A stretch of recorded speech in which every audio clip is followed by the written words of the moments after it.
All right, all right. Welcome to 3 Points Podcast, the Ministry of Mental Health. I want to thank everybody in advance for tuning in. We got an exciting topic today with my colleagues, Dr. Paul Flowers and Coach Dora Rabb. And they're part of the Bridge Crossers team. And we all know what's happening in the world today. You know, we're in this pandemic. I mean, it's a chaotic time, but we don't have to have this, have what's happening really influence us in a negative way. We still can kind of overcome this with some positive strategies and solutions. So I'm going to let my colleagues introduce themselves quickly, and we're going to go right into the topic today, overcoming the pandemic blues. The pandemic blues, man, it's a pandemic blues, but we can get over and we can get past it. So let them say something, and we're going to go right into the 3 Points Podcast. Dr. Flowers. Paul Flowers, pastor of Mount Zion Baptist Church, director of the Doctor Ministry Program, Virginia Union, chair of the Religious Studies Department in Contextualized Theology, and one of the coaches here at Bridge Crossers Solutions. Yeah. So we'll leave it at that for now. Okay. My name is Dora Rabb. I am a pre-marriage educator and a relationship coach. I'm a facilitator for Preparing Rich and for SYMBIS. And also I am a relationship mentor for both of those organizations as well. Right. Amen. So, all right. So y'all know who I am, Fernando Cottrell, founder of Bridge Crossers Solutions. And I'm glad to be here with my team, part of the team here. A good topic today because we all are impacted by this pandemic in one way or another. I don't know about you, but I know people who have passed away. We see people who have passed away on the news. So nobody is out of the water as far as being impacted by the pandemic. Even if it's nothing else, just watching the news, that can kind of get you into a slump or kind of like a low place. So we want to talk about, how do we overcome this? And, our focus here at Bridge Crossers is the ministry of mental health. Mental health, everything affects our mental health, relationships, marriage, career, everything involves mental health. And I believe God has given us an avenue to really focus on the ministry piece that's serving society in a way that provides solutions and hopefully answers that they can use to overcome things. So the media, the media plays a large part in how we think about this pandemic. I don't know, I hear people say it's not real. Then I was talking to someone today. They were saying this yesterday, rather, it's real. It's, don't believe the stats, don't believe the hype. We can go either way with that, but 200,000 people have died. I mean, whether it's true or not true, deaths are real. Yeah. And we know people have died from it. So that alone can just weigh on you. So let's kind of talk about, how do we overcome, people layoffs, people's relationships are being attacked because of the pandemic, pastors having to figure out a different way to maneuver throughout this and pastor in a healthy manner. So it's just a lot going on, and we need to really have some answers or some type of solutions that we can use to kind of navigate successfully. So on 3 points, we always have to leave with 3 points. So any of you want to just chime in and talk, and we can kind of flow from there? I'll jump in. I think for me, the language of overcoming is a little broad. I think the best we can do is manage it. Manage it. Okay. And I think when we start talking about media and the impact that the media has, I think one of the things we can do concretely is go on news fast. Don't watch so much news. News fast. Kind of cut back on some of that consumption. Another thing I think practically is to stay connected to people. I think we have a tendency sometimes to kind of go off in our little corners. And I think one of the ways that, particularly when you talk about mental health, you need to stay connected to folk. Exactly. Cut off that news. And another part of it is you can't have conversations with everybody about this, right? So like you said, some people say it's a hoax, some say it's not, but you still have 200 people that have died, over 200,000 people rather have died. And then you have families that are grieving, connected to all of that. And so I think we have to be kept mindful, particularly if we're gonna manage and control what we can control. I can control the conversations I have. I can control how much news I watch. Right. And I can control who I stay connected to. And so, for instance, I love being connected to you all because every time we get together, something positive. Yeah. When you and I get together, Pastor Cottrell, we always, we clowning each other and going back and forth because that laughter is good for the soul. It's good medicine. So I think for me, when you talk about managing this and even ultimately overcoming it, I think it's really focusing on, that would be my first point. Focus on what you can control. Right. That would be my offering. Focus on what you can control. That's good because, Dora, you had something? I just wanted to agree with Dr. Flowers. We can't control everything. We can't control all of the stuff that's on the news. We can't control the different versions of it, but we do know that the pandemic is real. I know people who have died. I know families who are grieving. I know couples who are having to be at home with each other more than ever before, and they are experiencing a lot of emotional, spiritual, and all other areas in their lives. Things are just not like it used to be. So they are having to find ways to adjust and ways to, like Dr. Flower said, manage what's going on. Just find ways to manage it. I know with couples, because they're so close at home now, more than ever before, there's a lot of stress involved with that, with your husband at home every day or your wife at home every day. But that's not a reason to lose it. You have to find ways to have fun together. I think couples have spent so much time apart that we have forgotten how it was at the beginning when we first fell in love, all of that new relationship romance. As the years have gone by, we kind of forgot about it. And now that we're kind of stuck together, we have to go back and find creative ways to still enjoy each other's company. And we have to pick things that are just not worth fighting about. Every difference is not worth fighting about. And when we do fight, we have to fight fair, and we have to hear all sides. That's right. So I think it's just learning to cope with this new way of living, because it's not going anywhere anytime soon. And I love the work that you're doing, Sister Dora, and I appreciate it because you talked about the emotional and spiritual component of the stress that's created in homes, right? But there's also a physical component, and we saw a rise in physical abuse and domestic abuse and domestic abuse cases. And so there's a piece of this. You're 100% right. We have to manage that. I guess the best way to say is that stress that builds up in the house, right? And be able to go into my respective corners and just decompress or whatever you got to do to get yourself together and come back to that, because it can be very stressful. It can be. I find too that if we learn to be responsive and not reactionary, that's good. Then we can back up from the situation, go into our respective corners. Let's think about it. Let's see what the real deal is. Let's get to the root of it. Let's think about it, but let's not jump into a reaction the minute something comes up, because we're not going to handle it in the right way. And it's only going to add fuel to the fire. But if we can be responsive, let me just back up from it. Let me just go and think about what was said, what was done, and let's come back together later and have a civil discussion where we can put it on the table. Let's see, how can we resolve this issue? Yeah. I love that piece you talked about, fighting fair. I tell my couples all the time, fight fair. You're gonna fight.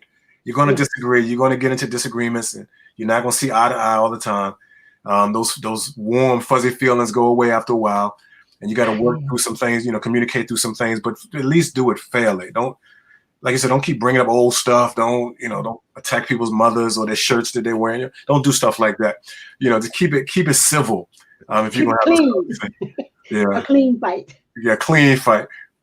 Because in the reality of the pandemic itself is really the battle.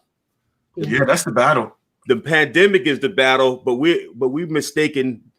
We're looking at each other as the battle. The pandemic is the stressor. Yeah.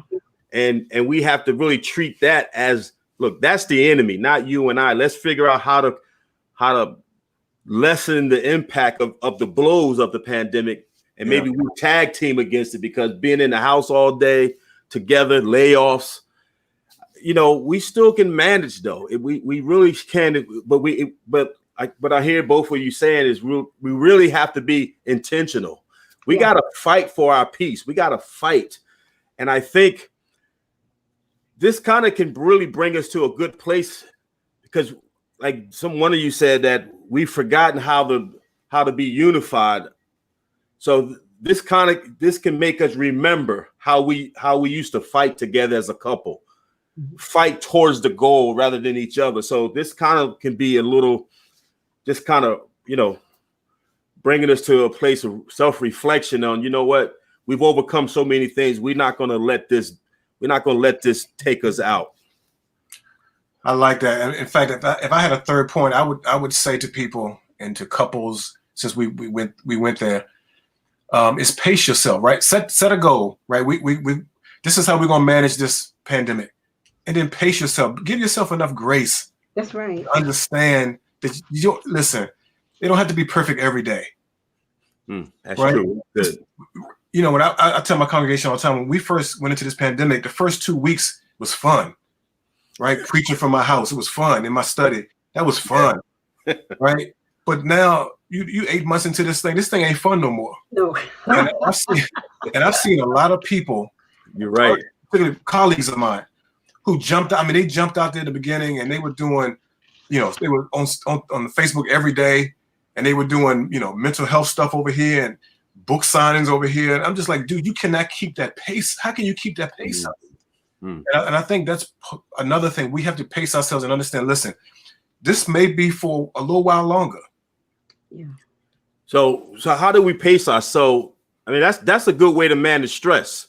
Yeah, I think you give yourself grace. You extend yourself grace and understand that you're not going to be perfect in this season. You're going to have days where you just don't feel like getting up.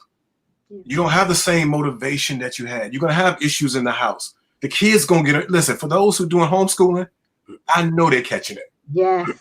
My wife's been a teacher for 24 years. I know what she put up with. I know they're catching it. Yeah. So I think part is just that pacing of yourself and understanding, I want to get to the end of this thing. And the only way I'm gonna get to the end of this is not to push myself so hard that I'm worn down, I'm beat down, I'm stressed out. I'm trying to control what I cannot control. I think those are kind of practical things, I think. And we can certainly outline it even more so what those practical steps look like. But I think for me, that's the one thing I've learned. I've been very intentional about my pace. Yeah. And I didn't let anybody push me. When other churches were meeting on that first week, I said, no, we're not going in there. Some churches are going back. We haven't gone back yet. I'm pacing because I understand this thing will go on a little bit longer. It is. Yeah. And I think the grace part is really key. And I'm glad you brought that out. We have to be able to say, I'm tired today. Yeah. We have to be able to say, okay, I can't do anything else today. We have to be able to say no. Yep. That's the big one. Say no and not feel guilty about it. It's okay to say no. It's also okay to get up today and say, you know what? Why don't, especially as a couple, why don't we just take this day off?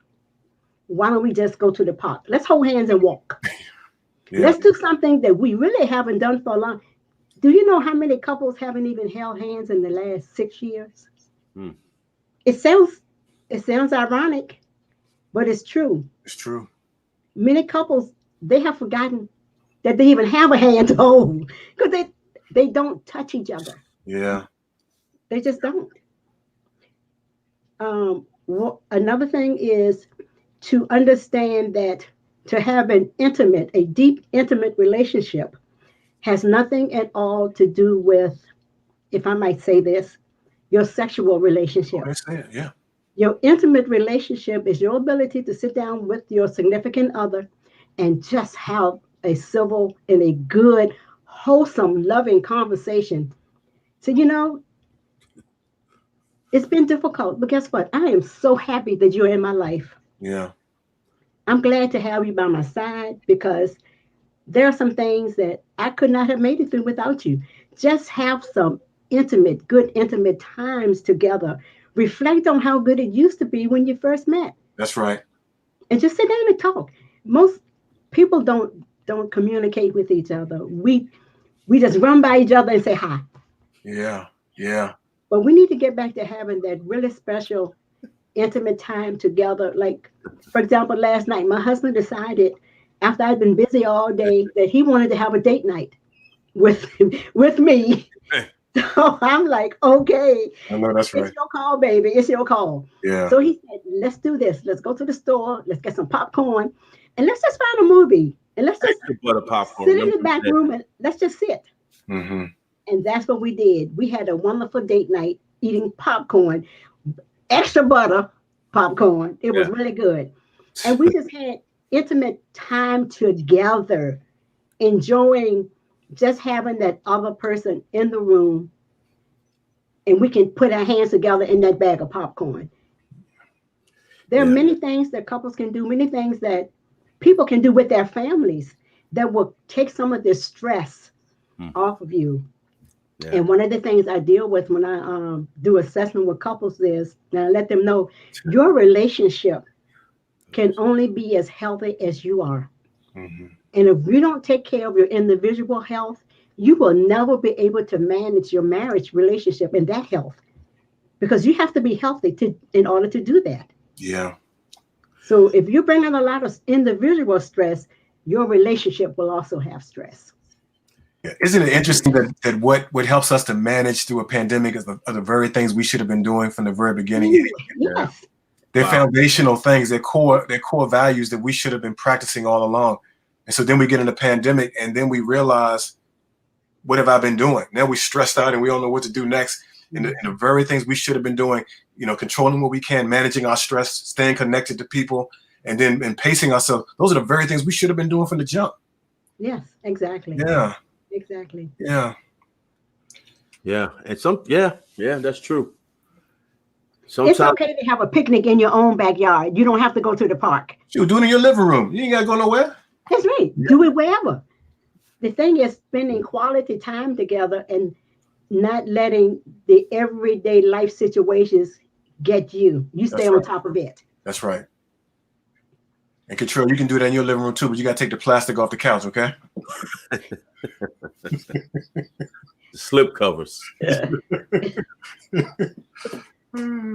I guess the point I want to make clear is part of the strategy. I think many times we forget in everything, and is we never really include peace as one of the strategies. We like if we include peace in what we do, we will have better decisions. Like there's certain things we would or would not do if peace was on the table as part of a goal with what we do.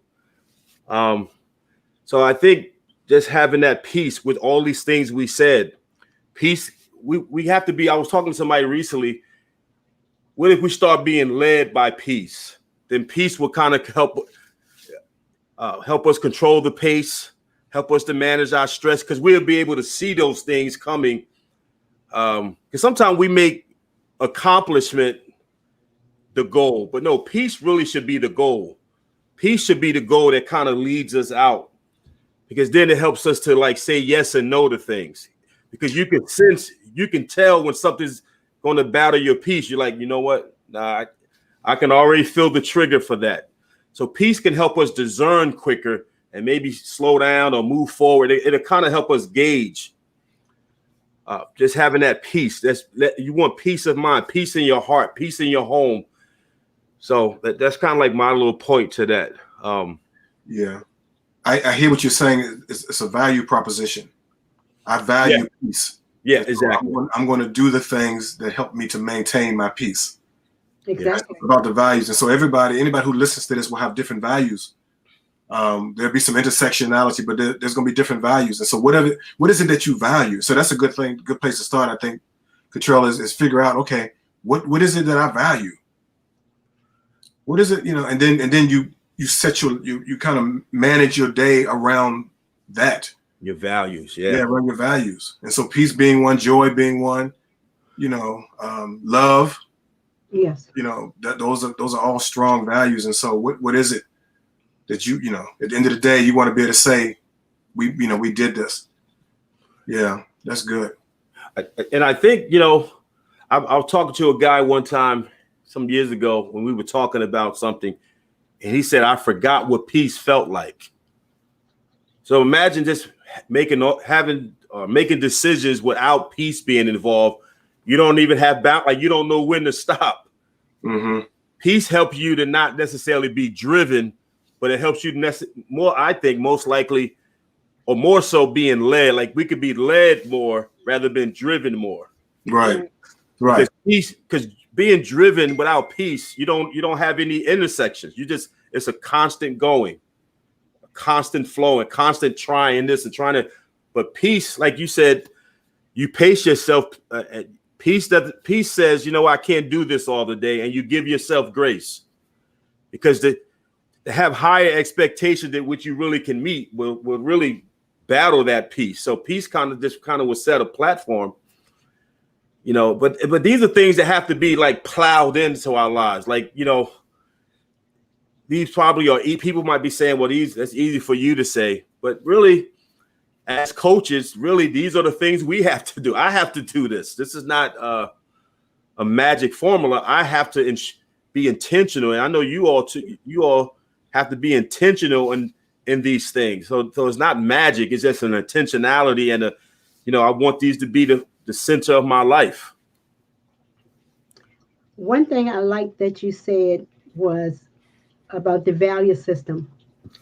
And everybody who listens to this or that we encounter, whether it's through counseling or coaching, they're going to come with a different value system.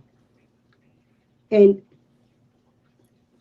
we have to have a healthy appreciation for everybody's value system. For me personally, and for some of the couples that I've dealt with, my value system is based on my spiritual life, my spiritual beliefs. And, I firmly believe that when I am able to cast all of my cares to my Heavenly Father, I can go through my day with a little bit more peace, because I'm trusting Him to take care of it. So for me and some of the couples I've dealt with, my spiritual values govern how much peace I can walk in. Mm-hmm. And I'm not saying that it makes everything easy to do that. It takes effort. It takes effort to say, I've got this big problem here, and I know it's not going away, but I know there is absolutely nothing I can do about it right now. So what do I do with it? Mm-hmm. Yeah. I absolutely refuse to lose my sanity over it. Right. That's it. So we have to have a way that we can release it so that it doesn't become a stronghold in their life, something that we can't get to the other side of. Yeah. Yeah. You're talking about releasing that stress and releasing those things. I mean, exercise, practical things, hobbies, depending on hobbies and those kind of things. For some, just reaching out and talking to someone on the phone is enough to kind of release, the stress. I'm thinking about that, stay connected, but I'm also thinking about being unplugged. And so sometimes you got to get off these phones. Yeah. That's another thing. I noticed I felt myself when this thing first started, I'm watching other preachers and pastors, what they're doing. And after a while, after a week or so, I'm anxious because in some case I wasn't doing as much as they were. And I had to literally unplug from that. Yeah. And so as I said earlier, pace yourself, give yourself the grace to say, listen, I'm running a race based on my values, and whatever those values are, I'm going to manage my life around those values, and I'm not going to put on myself anything else. I'm not going to, because that's not healthy. And so as you all know, as mental health providers and coaches, you all know, you have to, like, as Dora said, you have to be healthy yourself. Right. So that you can show up healthy for other people. Yeah. Yeah. That's true. Yeah. That's good stuff, man. That's good. But we're about 25 minutes in. Let's kind of see. So, what 3 points we want to leave with that make sense that those that's going to view this that they can follow. So, what I know we said several points, but what three points we probably can say we can use as a building platform to kind of walk from or function from. So, I think Flowers, you said. Clearly, to control what you can is clear. We cannot control pandemic. We cannot control what's being said in different spaces by elected officials and appointed officials. We can't control that. We can't control what the news is, any of that. But we can control what we can control. And if that means I can unplug my TV, I can turn to something else. You posted something the other day, some weeks ago, Cottrell, the Three Stooges. And I know you and I go back and forth with this kind of silly stuff. But again, and what I recognized in that moment, that was your way of disconnecting. Yeah. Your attention to something that was just silly, to get your mind off of everything else going on. So I think control what you can and know what those things are that you can do to mitigate that stuff. Whether it's exercise, whether it's a hobby, reading. Control what you can. Listen to music, dancing in the house, whatever that is. Right. Control what you can, and what you can't control, find a way to disconnect from that as much as you can. We use a term called emotional distancing. Yeah. We do things to emotionally distance ourselves from things. So Three Stooges putting on the Flintstones for me. Me and my wife and I would sit there, and I'll be cracking up like I was when I was young. Right. It brings back those emotions, those good feelings. Yeah. And it really helps counter that negative thing. So I have to really, because I can go all the time. I call Flowers sometimes, he don't even answer. I know he's like, not again. And I'm like, man, I just saw him post something that he doesn't answer. But I know he might need social distancing from me. I mean, just emotional distancing from me. My phone was disconnected. Don't worry. But really, it's really going back to remembering that fun is fun. Yeah, we can control that. Like that's a powerful thing. Control. What is it? How you do what you can control? You control what you can. Yeah, what you can. That is, man. That's it. That's it. Control what you can. And then be okay with what you can't. Like that's the part we're not okay with what we can't control. That's the stressor. The stressor is not controlling what we can. The stressor is, why do I have to keep trying to control what I can't? Right. But that would be number one for me. Control what you can. Control what you can. Okay. For relationships from that end, I would say find ways to enjoy each other's company. Just find ways to have fun together. Find ways to have that intimate time together. Find ways, just do things that's fun. Do things that's fun so that your time together is not boring. If you're not creative, just be a creative thinker. Think out of the box. Mm-hmm. Do something that you thought you would never do. Have a scavenger hunt. Write a love note to your spouse. Hide it in the house. Give them a list of where they might be able to find it. Just do something that you would never think about doing. Be creative, but enjoy each other's company. That's good. That's good. I guess mine would be the whole peace thing. Include peace, as a, I guess the word is as a leading goal or a leading aspect of what you're doing, because everyone values peace. Mm-hmm. Everybody wants peace. So whatever order these are in that we discussed, but peace, the end goal is we want less stress and more peace. That's the end result. I want more peace. I want less confusion. I want my wife and I to have less conflict. So basically, everyone is after peace in this time of pandemic. So I think these three areas can help us just manage it. manage it. So I think these were some good points today. So anybody have anything else? Nope.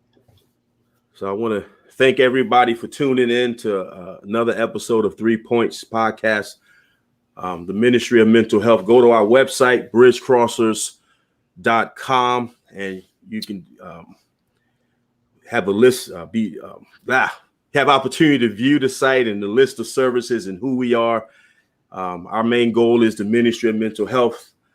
And I want to leave you with this. Bridges were not created to be admired, but they were created to be crossed. So we want to help you cross so we can cross together. So I want to thank y'all also, Dora and Dr. Flowers, two excellent coaches in the area of relationships, leaderships, family coaching, and so forth. So thank y'all for being part of the team. So, all right.